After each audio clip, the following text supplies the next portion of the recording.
it was a very broad-ranging bill, right? We're talking about everything from climate, healthcare to taxes. Take us through some of the key takeaways and the ones that will make the most impact in the economy. Sure. Well, you're absolutely right. It was a very, very broad bill. It has shrunk over the last year and a half from $10 trillion to more than $400 billion. And it covers a lot of climate issues, a lot of tax issues, and prescription drug pricing. So for the first time, Medicare, the government insurance for older people, will be allowed to negotiate drug prices and will be able to cap out-of-pocket drug expenses for older people at $2,000 per year.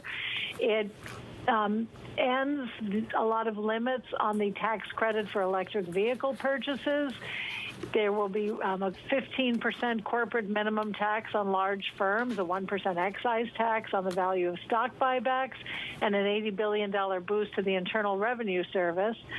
And then it will reduce the U.S.'s carbon footprint, I think, by 40% over the next decade.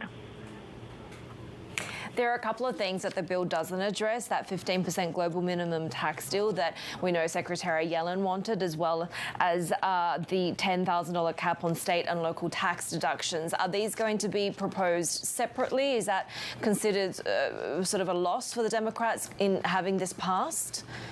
I think it's a loss until we get to pass the midterm elections. Right now, as soon as the House passes this bill, now they still have to pass it, as soon as the House passes the bill and the president signs it, Congress is out for another month, and then they'll spend the early fall campaigning for the November midterm elections.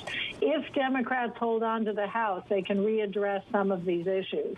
If, as expected, Republicans gain control of the House and the Senate, then that's less likely.